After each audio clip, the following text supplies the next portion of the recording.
censorship sucks. And when you look at the history of mankind, there's never been somebody censoring who was the good guy in that situation. And we didn't really talk very much about the Dr. Seuss stuff. We brought it up briefly. Biden administration, there are 6 apparently racist Dr. Seuss books. And of course, they come out and Dr. Seuss books hold 42 of the top 50 on the Amazon sales ranking chart. Censorship, it's evil, and censorship never works. And yet, time after time after time, people try it. Joining me now to talk about that and other things, host of the Pensive Politics podcast, Christian Watson. Why do authoritarians always try to censor, Christian?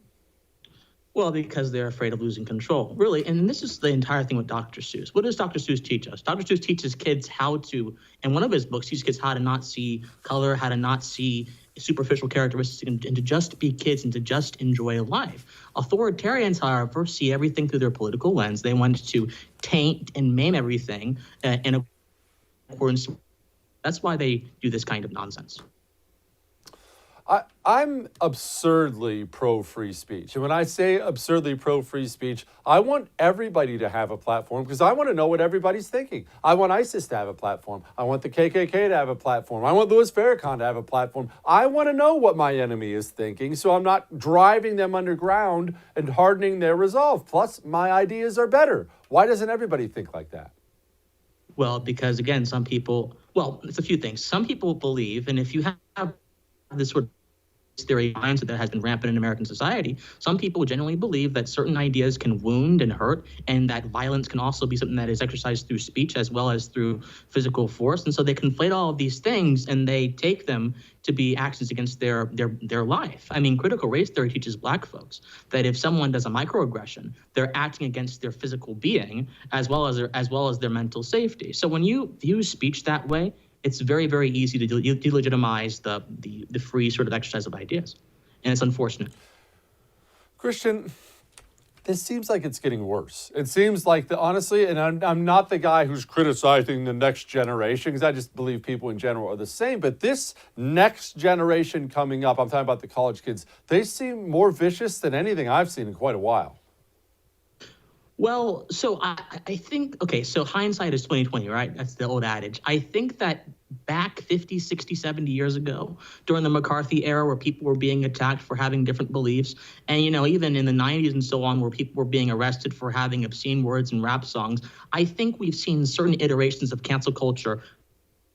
You're just seeing the greatest hit so far, the newest hit, so to speak, of cancel culture. It's always been around since, I think, the dawn of civilization. But I think that it is a little bit more enhanced and a little bit more pernicious because it's not coming from people who seem to be closed-minded or who seem to be provincial. It's coming from folks who are supposedly educated. And there is nothing more dangerous than I heard a famous person say this, an educated fool. Nothing.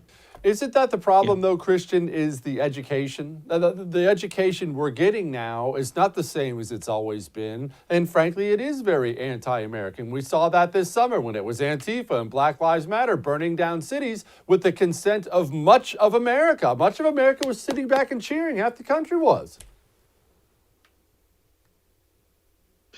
Yeah, so I think that, with things like the 1619 Project and other sort of initiatives that have tried to paint a very boogeyman idea of America, education certainly has gone down the pipes. But I still do believe that there is intention of Americans, most Americans actually, that believe America has a profoundly good moral character, that our values are values that are endemic to the human experience, and that these things need to be taught freely, which is why you're seeing such a pushback against these kind of ideas. But I agree with you. If you taint minds, especially if you taint them young, they will grow up to believe and do vicious things, and that's our primary problem in our society today. Christian, how do we get it back? Is the solution what I've said to get people out of the education system? Is it homeschooling kids or find yourself a private school that believes what you believe? Should we just invade all the school boards and take them over? How do we get it back? You get it back by, well, you have to. It's a problem of values, right?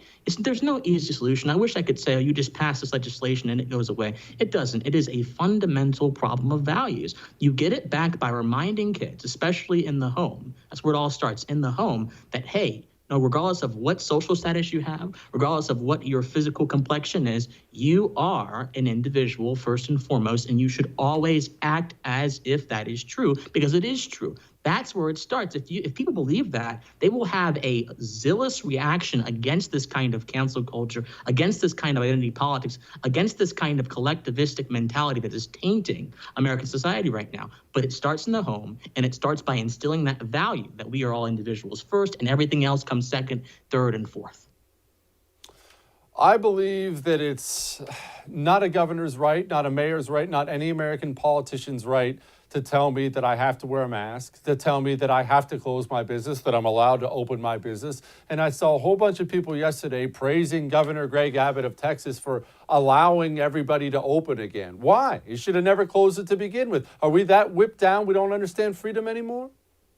Precisely. I mean, and the fact that you have to laud a public official for letting you be who you are, letting you conduct your own business, is a disgrace in a country that was founded on the rejection, the profound rejection of that kind of pretension. The American colonists went against the king's pretension in trying to quarter soldiers in their house and trying to make them do things. No. We have it backwards. And this is what I meant by a poverty of values. If more people in America, including some conservatives who are praising Governor Abbott, said, hey, we are individuals, and individuals have rights, and those rights and freedoms are paramount and need to be the primary thing considered in government actions. If we wouldn't be praising Governor Abbott, we'd be looking at him saying, dude, why did you do it in the first place? Why did you violate those sacred principles in the first place? We are forgetting our history. And this is why the 1619 Project is so dangerous, because it is tainting our history and reforming how we view things in this sort of lens of power. It's all about power for these people. And that's what's really concerning to me.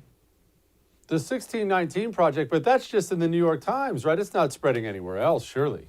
Well, I wish that was the case. See, unfortunately, the 1619 Project is very influential across multiple school districts, and this is why you're seeing many companies, say, "Hey, we will not sell Dr. Seuss books. Hey, we will not teach this kind of thing," because of the influence of the 1619 Project. And I think that people saying, "Oh, these are just far off things and institutions of higher whatever." That's a cop-out, man. No, these institutions are very dangerous in the sense that they have a lot of influence, and they are wielding that influence like a great sword to cut down the legacy of the American tradition. So no, it's very real, and it is very omnipresent.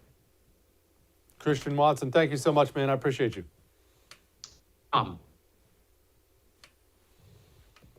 Look, you need to look into your kid's school. You need to have a talk with the pastor of your church. These are uncomfortable conversations. Send an email, whatever the case may be. You as a parent, if you care about your kids, if you care about yourself, you will have that conversation. I need to know your take on critical race theory. Anything other than absolutely not. Or, hey, let's meet for a cup of coffee if he doesn't want to email and then he says absolutely not. Anything other than that, you need to turn around and run for the hills. And remember what I've taught you. This is all communism. It's just a different label on it. Critical race theory, whatever you want to call it. It's all just cultural Marxism.